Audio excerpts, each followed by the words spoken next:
Okay, we've got another question from Delia Lake. I beg your pardon. Sorry, Delia. What issue should we, activists, focus on first? You're getting the big questions here. To me, I think one of the most underrepresented ways of dealing with climate change that you don't hear anything about in the COP conference is supporting those communities who are resisting the expansion of the fossil fuel empire around the world.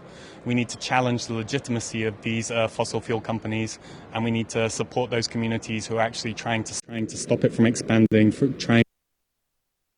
extracting and consuming fossil fuel.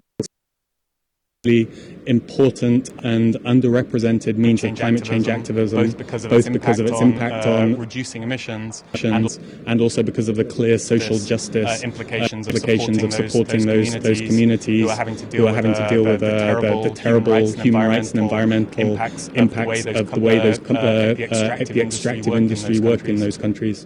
So just to be clear about this, do you mean that you're referring there to communities, say, I don't know, in eastern Nigeria, say, who are fighting for their environment?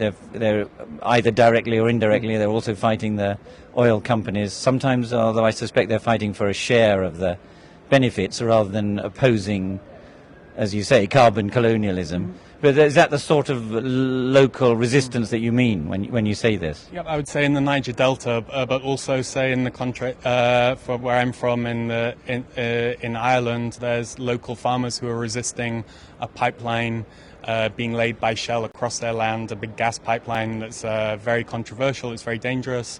The farmers are saying, this is our land, we want nothing to do with this pipeline, and they've been in jail for resisting. So it's not just about the Niger Delta in Africa, it's also in it's happening closer to home as well.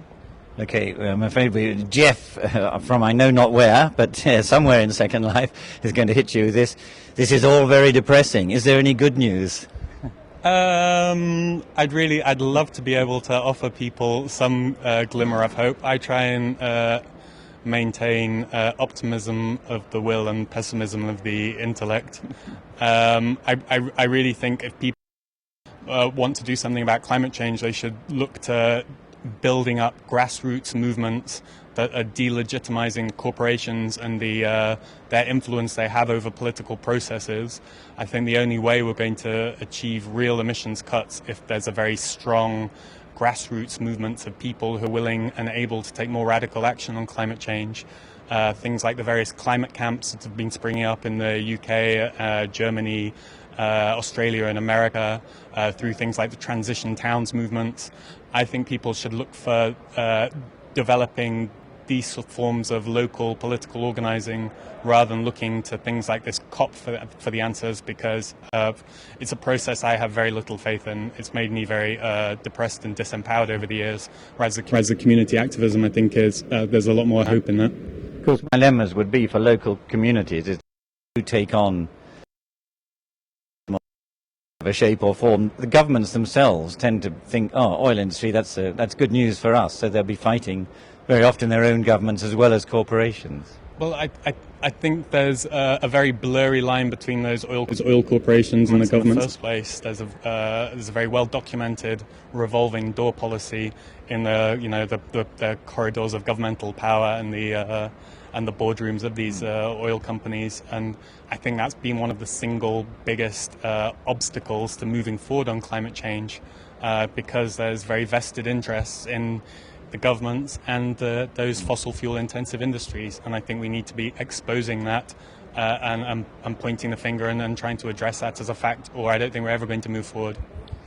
Okay, I've got to ask my colleagues for a little advice here, just to remind you that this is OneClimate bringing you Second Life, news and personalities, events, opinions from Poznan. And I haven't got a watch. I'm afraid this is total incompetence on my part, and we want to divide the segment up. So is it time to close this segment? And we should maybe draw it to a close, because we've got two guests. So I hope we'll talk about forests, among other issues. But thank you very, very much for managing to depress us all still further. And if people want to have a look at our website, it's www.carbontradewatch.org. There's lots of resources, video shorts, multimedia resources, photo stories, and so on, if people want to check it out.